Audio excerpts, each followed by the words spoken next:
imagery. So we had our players, say for our pitchers, we had them write down what their routine is before every pitch. What they hear, what they smell, what they taste, what they feel, all around them, all the senses, and write down their pre-pitch routine. Now, we've done that before with our pitchers, and then this past year we did it with our hitters to make sure when they go step into the box, it should be the same routine every single time. We actually had them write it down and then email it to myself, and then we kind of worked on. Some had excellent ones, some were pretty bad. So, Okay. not very specific. Well then let me ask you, what do you feel the follow-through was on that for some of them? I can think of one, our senior pitcher, who had a great 4 years for us, did more than I think what we expected her to. Did a great job. You could tell anyone that watched her pitch, she did the same exact thing every single time, no matter the situation, and I think it really helped calm her down. I can think of one of our hitters last year. I can picture her when she was up into the box. I can picture her right now. What she does doesn't change every time. Okay. I would say some of our players were like that. Some did not do a very good job. Okay. The two that you speak of, they were both seniors? Correct. What kind of years do you feel like they had for themselves? Pretty good. Pretty good. Yeah. Okay. Go back to the one player that you said may have had the injury and didn't have the best year. Do you feel like she did the imagery? No. I feel like she did it. I mean, it was a task for her to do. But I don't think she really knew what she did, and I don't think she made an effort to change moving forward. Okay.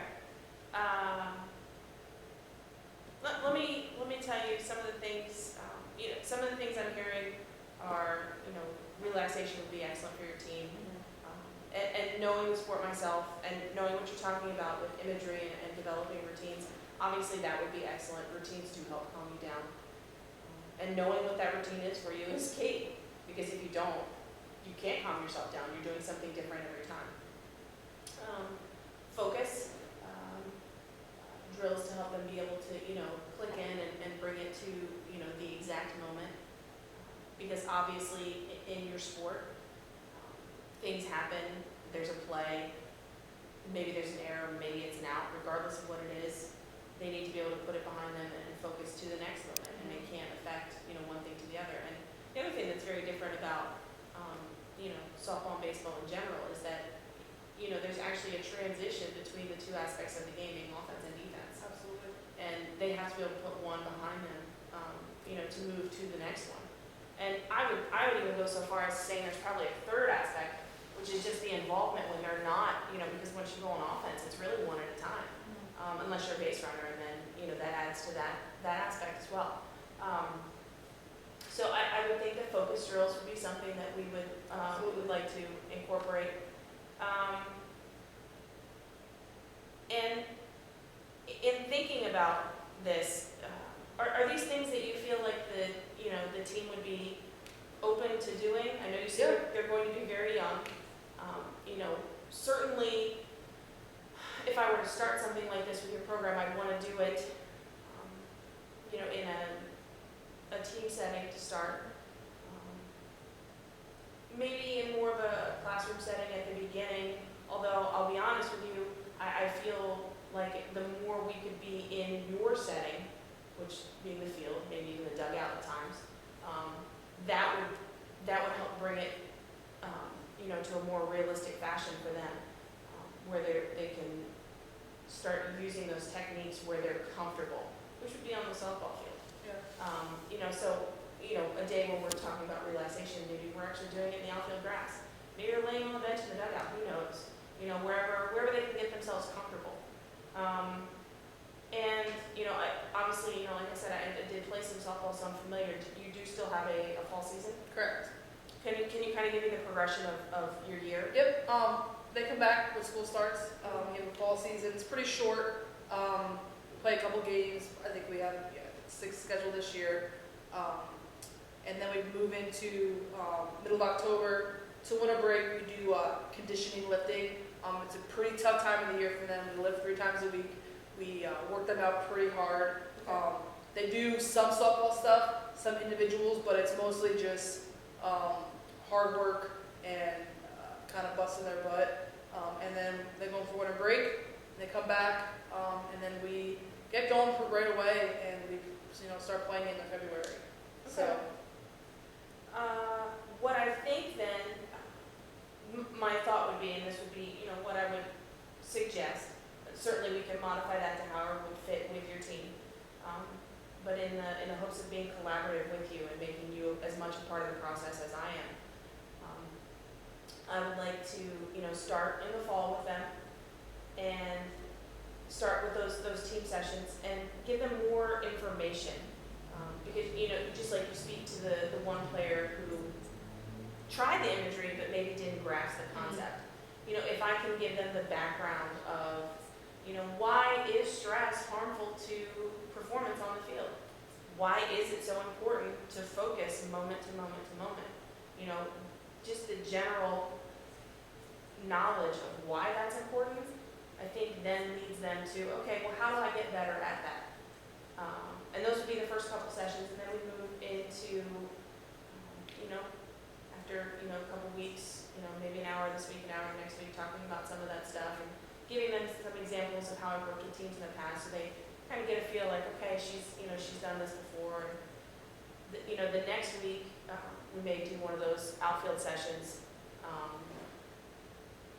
in the grass, just relaxing a little bit, so we can start to get them calmed down, so they can learn to control their nerves. There's a lot of controllable versus the uncontrollable, everywhere, not only in sport, but making sure that they can handle that, knowing what that is. And I think definitely after seeing what happened last year, and I'm gonna be honest, a lot of it that happened was the graduating seniors. They were out there on the field. They kind of had a front row seat to it, and I think they would be a lot more open than they have in the past. Okay, that's excellent. And I wouldn't want to force anybody into it. If it's something that they're not comfortable with, if we're doing an imagery skill and we're working on it, and it's not something that they're comfortable with, then I'm not going to force them. And I certainly, I get probably the same thing if you would force them to do it. It's not, just like you said, it was a task that she did. Yeah. If you force them to do it, it's not going to be any more beneficial than if I force them to do it.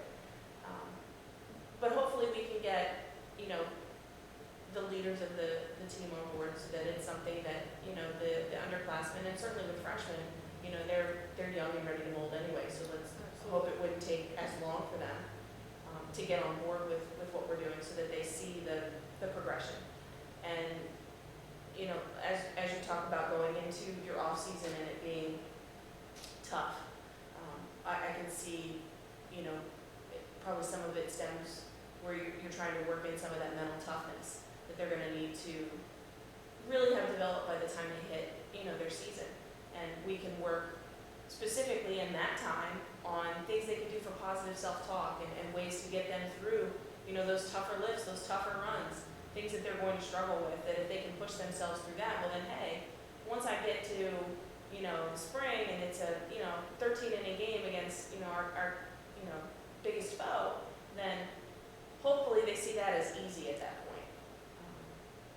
And again, working through the progression is, where we go by the time we get to spring and you're starting practice for your season, we can look at specific drills. Maybe we can work to develop those batting routines so that they know what that is, and then there's the imagery there for them that maybe we could, progress further for them to write down and really think about what it is exactly that they're doing each and every time. But, I'd really like to be able to, to incorporate myself into your practices, where you see fit, certainly. I know there's time limitations and everything, but the more practical the application for them, if it's sitting in a classroom all the time, then they're not going to know how to transfer it onto the field. And certainly we want to be able to have them have that success in transferring on the field and see the benefits. They want to be able to optimize their performance, and here's how they're going to do it. The other thing is in every session, I would want you to be there. I would want you to be available. Because the more they see you involved in it, then they're going to really hone in on the fact that this is important to our performance. This is important to our team. and, coach sees this as important. And, I want to work with you in making sure that, while I'm not going to be there all the time, you're there all the time. And you certainly have your own, background in this as well. And you know your team better than anybody else. So I want to make sure that, we can come up with a language and terminology and symbols and key phrases and trigger words and things like that that we can use consistently, so that they're hearing it over and over and over, so that it's not just once a week, it is becoming part of the culture of practice. And everything that we would do. Now, along those lines, typically what happens is, we start in the beginning with the team, and, as we progress through and we get through a couple months, the girls get more comfortable. They see that I'm around. They see that, that I generally care for what's going on. And then they start to, potentially come to me with some other things. When it comes to more of a one-on-one setting like you and I are right now, I will tell you that would be confidential. And it needs to be simply for the fact that if they felt that I was coming back to you with everything, then they would never truly open up, and we may not find out things that we do need to know. And sometimes that can lead to clinical issues. Maybe they let me know about an eating disorder, maybe they let me know about a gambling habit, a drug and alcohol problem, domestic violence, who knows? Something where at that point, because it does become clinical, I would want to refer out.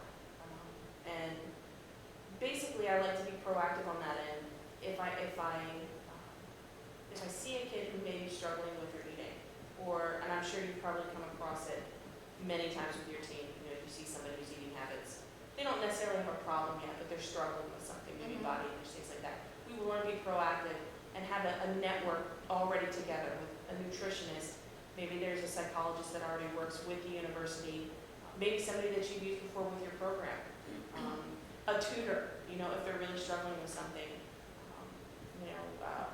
women in transition, if there is, some domestic violence or things that they're dealing with, that we already have established, so that they know this is the network that they would probably be using once it steps out of the realm of where I go. And I'd still be happy to talk with them about, performance stuff. But once we get to a more clinical aspect, that certainly becomes, about their health and well-being first and foremost. Absolutely. And that's where we want to take that. As far as what happens if I would need to refer out clinically, I would let you know that something has come up and we need to make a clinical referral. I would encourage the athlete to speak with you regarding that, but I would not break confidentiality on what that issue is. That would certainly be up to her, to tell you. As far as the other one-on-one conversations regarding sport performance, if it's something that I feel like you could benefit from knowing, then I'm going to encourage them to tell you. Okay. And 90% of the time, they're good with that. Once they get it out and they feel comfortable in knowing what it is that they're dealing with, they go ahead and they're perfectly happy to share with their coach. And like I said, with you, working in this collaboratively and you being on board, it shouldn't be an issue. They're gonna start to feel more comfortable to talk about those things and really figure out how it is that they can get their optimal performance out, when they are on that field. I guess one of the last questions that I would have for you is, I know I've talked more specifically, and certainly, in working with Kelly, it was more of a year program. Is that what you're looking for? Are you looking for month to month? Maybe only a few sessions a year? What are we looking Definitely a year. I think our sport being in the spring is awesome that we can build up to it. So I'd like to get started right away when they come back and progress throughout and even during our season. Okay. And like I said, based on our progressions, through the sports psychology end of it, I think that your season lends itself to it very nicely. Absolutely. Where we can build up, and certainly they're forming new relationships and everything with each other as the year goes on. So, adding myself into the mix wouldn't be kind of off, throw it off balance too much for the beginning of the year. In thinking about that, what I'd like to do, if you're interested, is maybe in another week, if this is the way you decide, I'd like to meet with you again, and we could go over that network, so we can start working on putting that together. Like I said, to be proactive, because I do want to make sure that we have that set up in case we do have issues arise. And then I'd also like to talk to you individually about each member of the team,